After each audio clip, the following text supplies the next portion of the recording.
Hi, my name's Melanie Thorley and welcome to the Lawcast.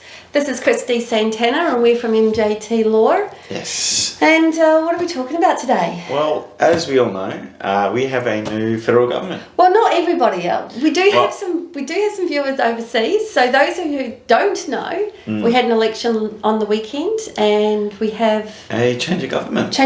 So we now have the Federal Labor Party is in power. after a decade of... Yeah, it'd be close to a decade, I think.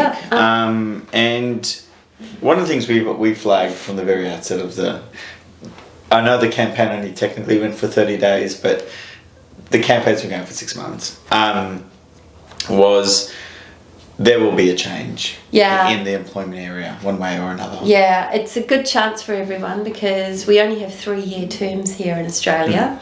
And it means that for those of you who have any political interest at all, you know that you have to start polling for the next election pretty much within about 2 years of the election itself. Some even earlier. Yeah, so you really only got a very short time, but I think both governments were looking at major changes. So so they probably it didn't play that much of a role, I think, in the campaign itself. I think didn't. Cost of living really took a bit more.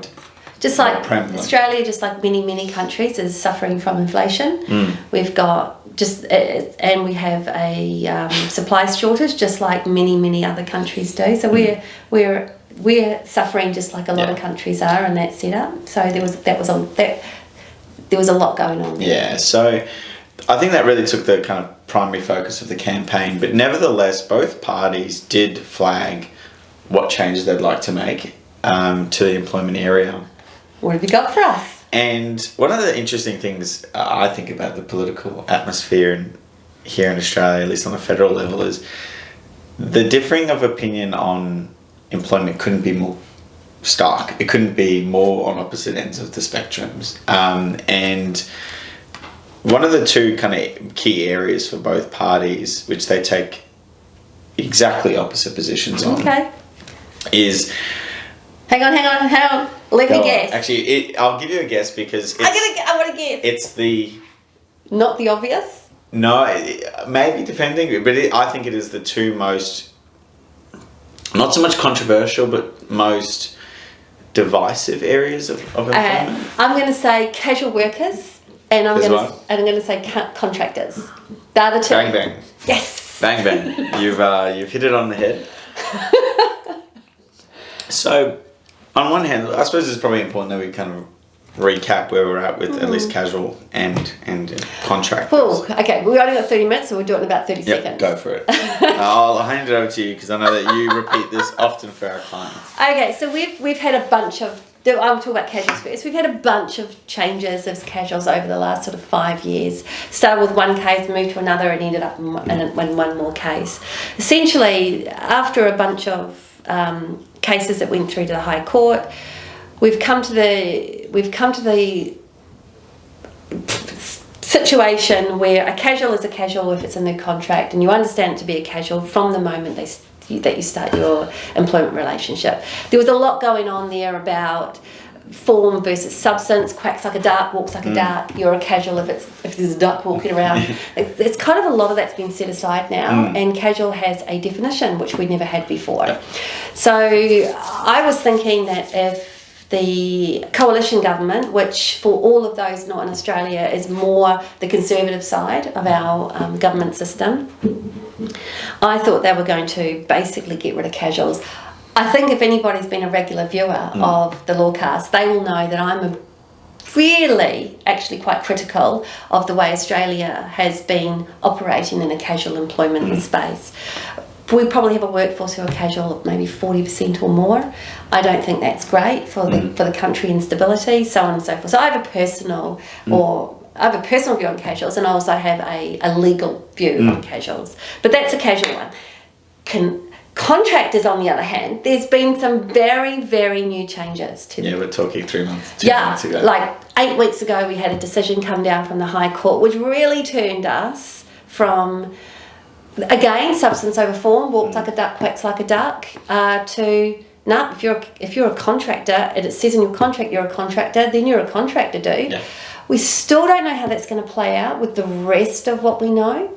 Earlier, we had this kind of indicator thing that we had to go through. There was a list where did you have control over your work? Could you palm it off onto someone else? Do you get paid an hourly rate? Did you have to wear the uniform? It was a great big list. There was a massive list, and we had to go through that list and make a decision based on that, whether or not we thought the courts would conclude they were a contractor or an employee. And of course, there was a whole pile of tax consequences to that as well. From the ATO's perspective, I don't know what's changed there because I'm not really that type of lawyer, but from an employment law perspective, again, we're going back to the contract. What does the contract say? And the case was actually a really interesting one about a couple of truck drivers who were employees and then in the 80s turned into contractors. And then years later, when they were finally, the contracts were finally terminated, the unions got involved and said, hang on, they're employees. So it was a fascinating... They owed a whole bunch of money because of it. I think it was a bit of a how's it going case to begin with. But I can see the argument. Yeah, because they were contractors for 40 years before they decided to complain about it. But, you know, they have a right, exercise a right. Yeah. So that's where we're at. Contracts now are, and you're... King. Yes, you like to use the word king. They are the defining factor of what the relationship is. So contract interpretation is going to be... Now takes the kind of lead area. Yeah, instead of the common law interpretation. I mean, where we're at absolutely at this point is, you're right, it is contract is king. A well-drafted contract will take precedent and very difficult to overcome. Yeah. So that's where we're at. I suspect that's about to all be reversed. What are you saying, Mr. D. Tanner? I know that we have just chopped and changed our mindset. We literally got there this year. This is it. This has all happened this year, ladies and gentlemen. Yes. So the Labor Party in their manifest, in their ALP policy, which was actually outlined about a year ago now, and they carried it through the campaign, was firstly to put a objective test into the Fair Work Act for casual employees. Right. And the objective test, although they didn't outline it in great detail because it didn't really get fleshed out because of the campaign, it didn't really get the scrutiny it probably needed. I suspect it's going to be largely reflective of Hollis and Varbu, which is that great big list that we were previously applying before. So when Chris says objective test, what he's saying is, instead of what did the parties agree on, subjectively what each party understood the relationship to be at the time, it gets thrown back out to what does it look like? Is it walking like a duck? Is it quacking like a duck? So that's what you're saying. So, right? And allowing the ability for one where, although they agreed, for example, that someone is a casual employee at the time and the contract appears pretty clear, over the course of their employment, it might change, or it just never really was in the first place because of an objective test based on, for example, what their pay slip was saying, were they getting annual leave, things like that, such that all their entitlements might flow from their point onwards. Right. And we're now back. We're back at, I believe, Skene. Yeah, we're back to like 2 years ago, 2.5, or maybe 3 years ago, where we had this other proposition. Where do you think that's gonna? Let's say that happens, because you and I have always said when we're in change of government, we're going to get change.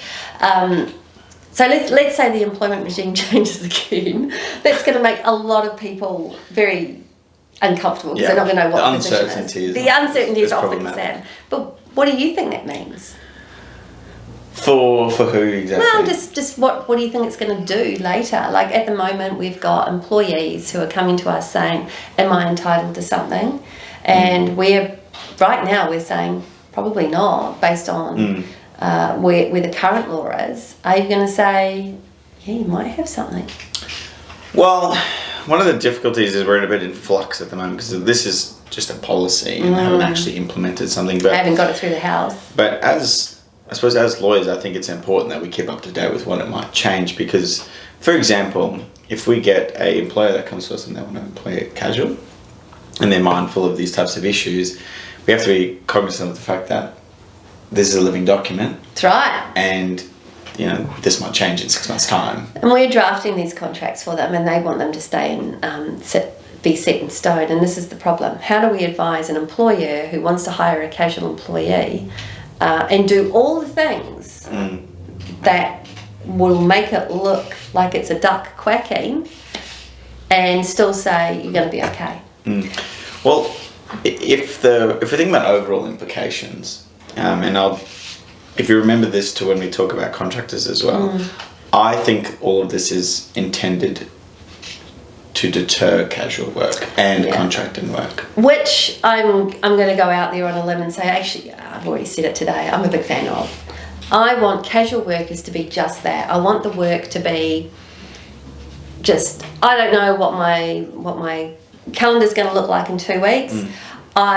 Because what we have here in Australia is exactly what my father-in-law had. He was a casual employee working exactly the same hours every day for 38 hours a week. For 10 years. Yeah.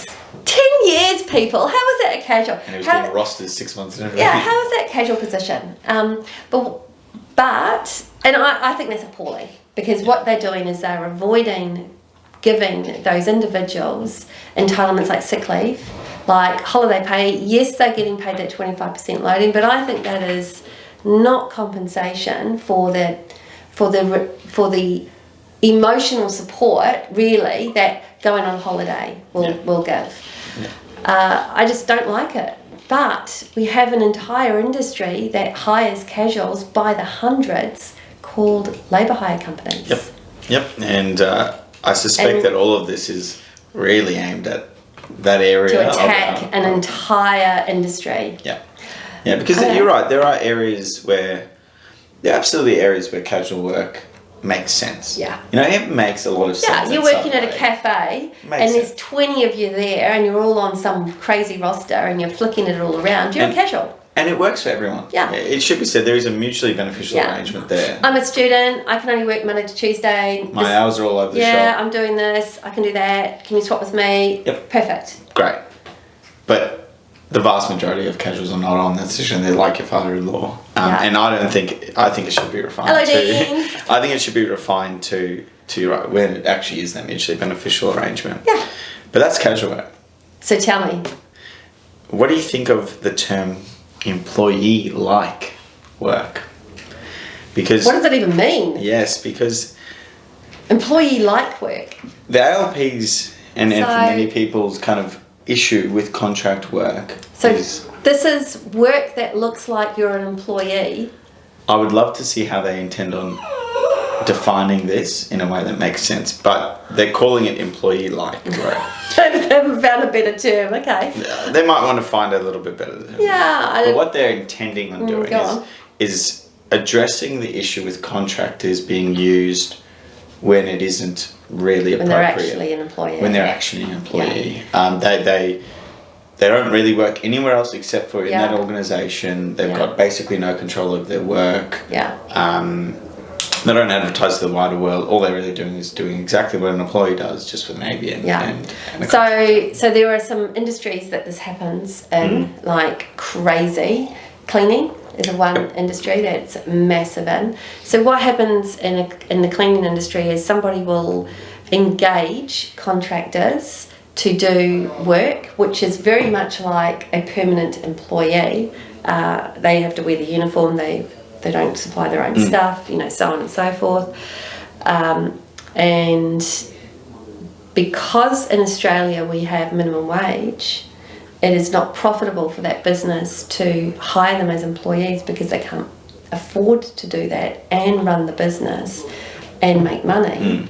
For instance, at the moment minimum wage is, give or take, $20. You can hire a cleaner for 12 if they're a contractor, because it's an agreement between two commercial parties essentially. And the kind of broader understanding of benefit to that is that person can get $12 there, $12 somewhere else. But the problem is quite often it isn't happening, and quite often it's not even possible. No. Considering the job they're doing, the hours they might be doing. Yeah. It just might not be possible. But you can see there's an advantage for an employer to kind of go through that type of process.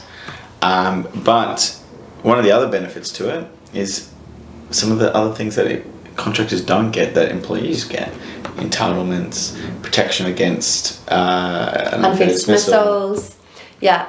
There's also, and we've done this on a myth busting episode, is quite often they're all entitled to super, but because they're contractors, this is a really interesting one, because they're contractors, quite often they don't get their super, or it's included in their rate. Yeah. And we know that the Superannuation Guarantee Administration Act specifically says you can't contract out a super.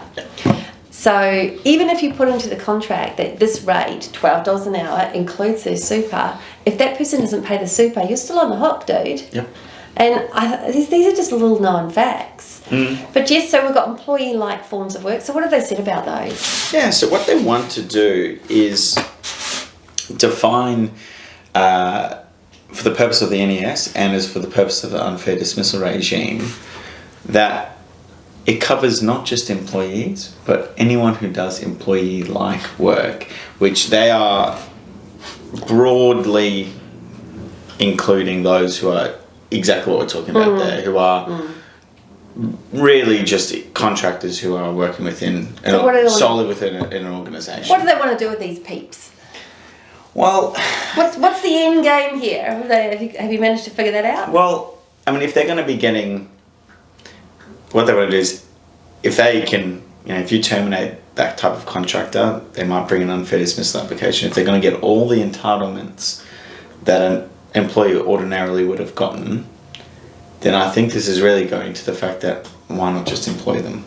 So are we saying that the change is going to be not a contractual one? They'll still be contractors, but they're going to be caught in the Fair Work Act more? Yes. Is that how we're doing this? Yes. We're allowed, like we allow casuals to file unfair dismissals if they can show consistent and ongoing employment.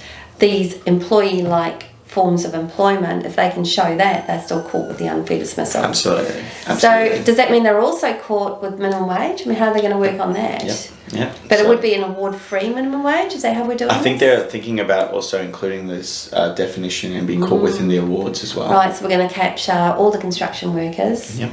Poor little poppets. It's going to be difficult. Energy resource industry, the cleaning industry, with some other big ticket industries. Truck driving. Sorry, yes. Road transport. In fact, they quoted in a speech in relation to this policy that the previous regime was the death of the truckie, and not driverless trucks. no, or planes and things like that. But the death of the truckie is a driverless truck, dude. Yeah, I agree. But you can kind of see that. I mean, they're going to be applying that objective test as well. Okay. To what an employee-like situation is. Yeah.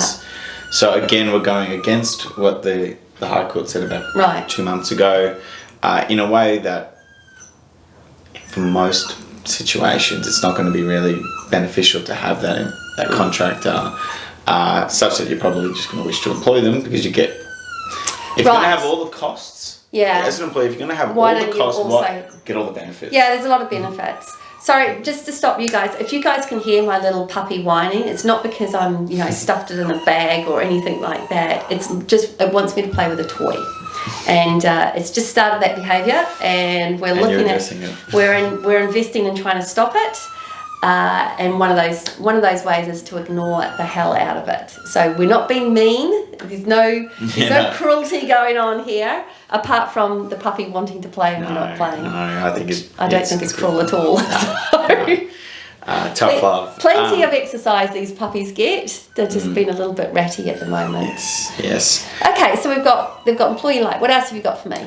Well, I mean, they're the kind of two really main issues that the ALP have really put out. Yeah. I suspect this is going to be one where they seek to largely either change the Fair Work Act entirely or put wide sweeping kind of amendments to it. One of the other things that they flagged quite some time ago when they were discussing the amendments in relation to casual work, which had there was a whole lot of amendments which were proposed in light of COVID, is the way entitlements and things like unfair dismissals, general protections are handled within the courts and commissions as well. Oh yes, because they were talking about raising the minimum small claims minimum from 20 to 50. Yes. And actually, I spoke to 3 people this week that could have really benefited from that. Well, they're at like 23,000. Yeah, I really like it. But the interesting thing about this casual one is it has bipartisan support. Yes. We know that the coalition who are now, we're probably going to do something too. I think they would have done it slightly differently. Yeah. But both parties have addressed the fact that casual working contractors are the main issues of concern. Are the main issues of concern in employment at the moment. And I think they're just really trying to tackle it in a slightly different way. Well, yeah. Yeah.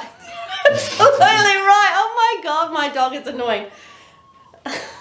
Giving it eye contact just encourages. It's really actually quite naughty. I actually really like it. I want to see how this plays out. Yeah, timeline, I think it'll probably... Next 6 months? I think, 6 months. They've got some other things. They've got some other things to do in the meantime. Yes, we've got a whole China thing happening at the moment. We've got the Europe matter kind of kicking off a little bit with our American buddies. Yes, and of course, nobody is left here to do it because they're all off. Our new Prime Minister left within about 6 hours of being sworn in. Yes, whisked away. He's popped out, and our Foreign Minister's not here at the moment. So there's a lot of road kind of. There's a lot of flux at the moment. But look, I think it'll be quite some time. It probably didn't get the scrutiny it probably deserved, given its implications.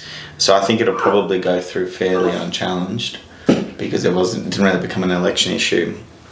But really to watch this space. Yeah, I'm really excited because this is something that actually I really want too.